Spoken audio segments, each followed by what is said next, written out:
आदरणीय रामविलास पासवान जी ने तो अपनी पार्टी तक को समाप्त कर दिया था।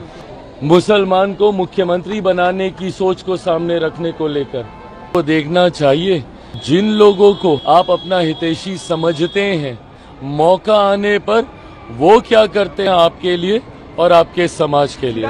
एक वो दौर था, आज एक ये दौर है।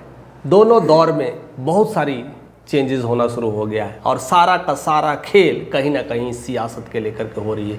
और बिहार की सियासत में ऐसा ही खेल चलता जा रहा है, ऐसा ही नंगा नाच हो रहा है। लोग कब किस पे विश्वास करेंगे, किसका तोड़ देंगे, यह भी लोग नहीं पता चलता है। आज केवल सियासी के लिए लड़ाई चल रही है, आज केवल धर्म मजहब जाति के लिए ही लड़ाई चल रही है। और इसका परिणाम अब देखने को मिला है। जिस तरह से जमीयत उमैला हिंद के मौलाना जो कहते हैं ना अरशद मदनी ने जिस तरह से अपने मुस्लिम संगठन कार्यों को नेतृत्व करके बोल दिया है कि बिहार के दो नेता या नीतीश कुमार और चिराग पासवान हो, उनके इफ्तार पार्टी में नहीं जा रहा है, उनके कई सारे फंक्शन कार्यक्रम में नहीं जाना है, यह बता करके उन्होंने सिर्फ और सिर्फ मुसलमान भाइयों को ही तोड़ने का काम नहीं किया है। अपने बिहार में छुपे कितने सारे मुसलमान हैं उनको भी तोड़ने का काम किया है। हमेशा लगता है कि हम जोड़ रहे हैं, कभी कभी इस जोड़ में कहीं ना कहीं ऐसा चीज़ छुपा होता है जो हमें जानने की ज़रूरत है।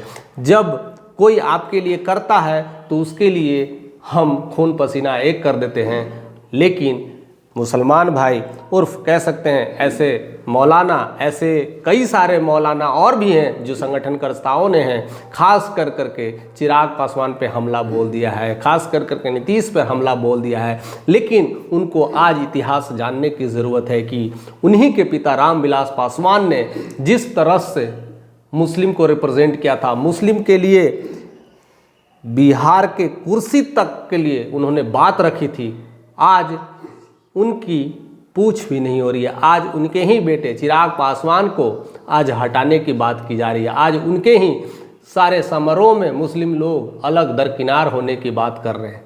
ये कैसा है न्याय? क्या रामविलास पासवान की कुर्बानी को लोग भूल गए?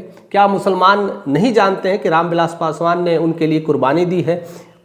क्या वक्फ बिल बोर्ड में ज़्यादातर जो हो रहा है, मुसलमान की सही में ज़मीन छीना जा रहा है, कब्रिस्तान छीना जा रहा है, या उनके मस्जिदों को लूटा जा रहा है? क्या सही में मायने में ऐसा हो रहा है कि कुछ मौलाना जैसे ओवैसी लोग और मदनी जैसे लोग, ये संगठनकर्ताएं जो अपने वक्फ बिल के नाम पर कई सारे जो ज़मीन, जो ऐसे गैर ज़मीन को अपने कब्जे में रख के बेच करके अपनी जीवन को आनंद से जी रहे हैं, क्या उसी के पीछे की सियासी तो नहीं है? क्या मुस्लिम लोग को उस ज़मीन से क्या लेना देना है? लेकिन कुछ मुस्लिम को लोगों को सबको एक जोड़ कर करके लड़ाने का काम कर रहे हैं। कई सारे मुस्लिम को मैंने देखा है, इससे लफड़े में कोई पढ़ना ही नहीं चाहता, लेकिन क्या करें भाई, यूनिटी की बात है और इसीलिए यूनिटी के नाम पर कभी कभी वो पिस जाते हैं और उसी में यह सारा खेल निकल करके आता है। लेकिन रामविलास पासवान का वह योगदान, वो कह सकते हैं ना, उनका यह जिस तरह का रिप्रेजेंटेशन था, लोगों ने सही में भुला दिया था। 2005 का इलेक्शन उस समय याद होना चाहिए था मुसलमानों को, क्योंकि जिस समय वह जब खड़ा हुए थे उस समय उन्होंने 178 सीटों पर उन्होंने बिहार विधानसभा के लिए लड़ाई लड़ी थी और उस समय उन्हें 29 सीट मिला था। और राजद की बात करें तो 210 पे सीटों पर खड़ा हुआ था, उसमें से 75 मिले थे और बीजेपी को 37 मिले थे और जेडीयू को 55 सीट मिले थे। अब 2005 का जो संगठन था, अगर देखा जाए तो लालू यादव और लोक जनशक्ति पार्टी यानी रामविलास पासवान और अन्य निर्दलीय मिलकर करके एक चाहते तो सरकार बना सकते थे, लेकिन लालू यादव ने क्या किया, अपनी पत्नी को मुख्यमंत्री बनाने के चक्कर में अच्छा खासा सत्ता गंवा दिया। उन्होंने ऑफर दिया कि अगर बनना है तो आप ही मुख्यमंत्री बनिए, यानी लोक जनशक्ति पार्टी के नेता रामविलास पासवान को मुख्यमंत्री का ऑफर मिला और दूसरा ऑफर वो अपनी पत्नी राबड़ी देवी के लिए रखा। अब रामविलास पासवान के लिए एक चुनौती थी कि जब उन्होंने 178 सीटों पे लड़ाई लड़ी थी तो उसमें ज़्यादातर उन्होंने जो वोट जो हासिल किए थे, जो सीट हासिल किए थे, उन्होंने मुस्लिम को रिप्रेजेंट किया था और मुस्लिम एकता समुदाय के लिए रिप्रेजेंट किया था और उसके वजह से उन्होंने 29 सीट भी लाई थी।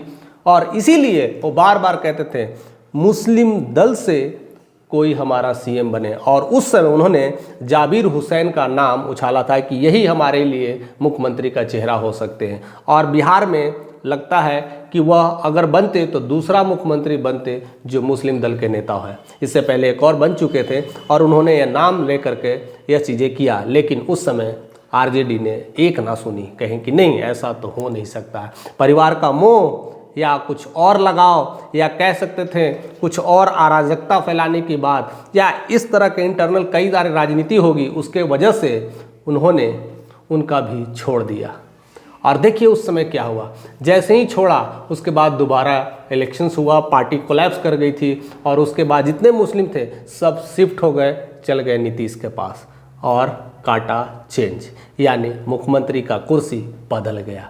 जो मुख्यमंत्री बनने वाले थे लोजपा के नेता रामविलास पासवान, उनकी कुर्सी खारिज हो गई। एक किंग मेकर कहलाने वाला इंसान एकदम धड़ाम से नीचे जाकर के गिरा। एक सपना कहीं ना कहीं मुख्यमंत्री का उनका भी अधूरा रह गया केवल मुस्लिम की वजह से।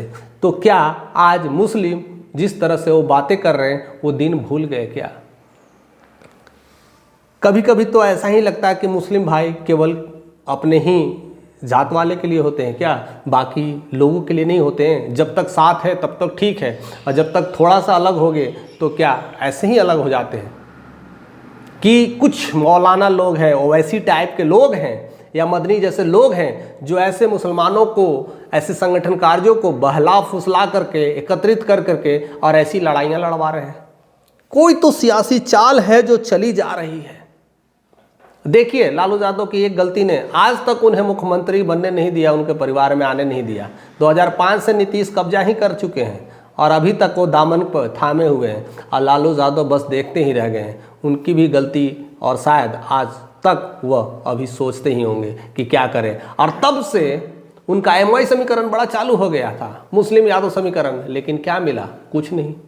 एमवाई समीकरण करते रह गए लेकिन मिला नहीं। फाइनली एक दो बार डिप्टी सीएम का पद उनके बेटे तेजस्वी यादव को मिला। लेकिन क्या हुआ? एक अच्छा खासा कहते ना किंग मेकर का जो उपलब्धि मिली थी, एक अच्छा खासा कुर्सी का जो दावेदारी मिला था, वो सब कुछ चकनाचूर हो गया।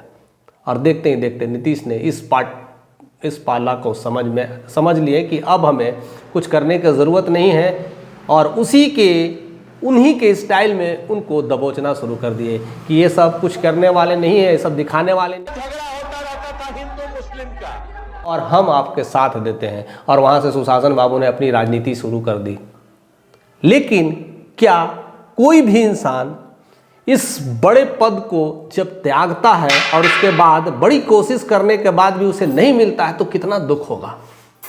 क्या रामविलास पासवान के दुख को किसी ने नहीं समझा?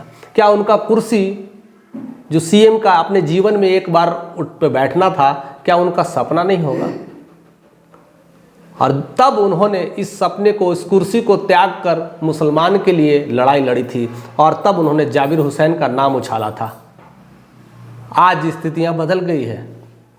जब चिराग पासवान जब बात करते हैं तो कह रहे हैं कि नहीं, अब हो गया, यानी वक्त बिल को लेकर करके सब मामला आ रहा है। लेकिन चिराग पासवान ही एक ऐसे इकलौता एनडीए के नेता है जो मोदी से डायरेक्ट तू मैं भी कर लेते हैं। कई सारे मुद्दों पर उनके खिलाफ तक चले जाते हैं। आज तक ऐसा एनडीए में कोई नेता नहीं हुआ जो उसकी नीतियों से खिलाफ चल जाए, लेकिन कई सारे मुद्दों पर उन्होंने उनके खिलाफ गए हैं, या आरक्षण के मामले पे गए हैं, या जाति जनगणना के मामले पे गए हैं। और कहते भी हैं, उस समय भी वही बातें सुनने को चिराग पासवान के मुंह से देखने को मिला था, अगर ज़रूरत पड़े तो मैं इस कुर्सी, इस मंत्री पद को भी लात मार दूंगा। जिस तरह से उनके पिता रामविलास पासवान ने कहा था और जिस तरह से रामविलास पासवान की कुर्सी गई थी, उसी अंदाज में चिराग पासवान भी बोल रहे हैं। और आज स्थितियां उनकी ऐसी हो गई कि उनके जितने सपोर्टर्स मुसलमान भाई आज उन्हें कहते हैं कि उन्हें बहिष्कार करो। ये कैसा इंसाफ है? बहुत कुछ अंदर पक रहा होगा, बहुत कुछ लड़ाइयाँ चल रही होगी, और इस लड़ाई में कौन किसके साथ है, कौन किससे अलग, यह जनता जानने लगी है। मदनी या ओवैसी बिहार में नहीं बैठते हैं, बिहार में आकर के लोगों को मुसलमानों के साथ उठ बैठ करके और लोगों को सेवा नहीं करते हैं, लेकिन बिहार की जनता को, बिहार के मुस्लिम को गुमराह जरूर कर देते हैं। बिहार की जनता को समझना चाहिए, और मुझे लगता है मुस्लिम जितने भी बिहार के लोग हैं इस बात को जानते होंगे कि हमारे साथ कौन क्या कर रहा है और कौन किस साजिश के साथ हमारे पास आ रहा है, कौन हमारे साथ नमाज पढ़ रहा है, कौन हमारे साथ मिलादी कर रहा है, कोई हमारे साथ ईदी मनाने के फिराक में है, कोई रफदारी, कोई इफ्तारी डेली के डेली कर रहा है, उनकी वजह क्या है।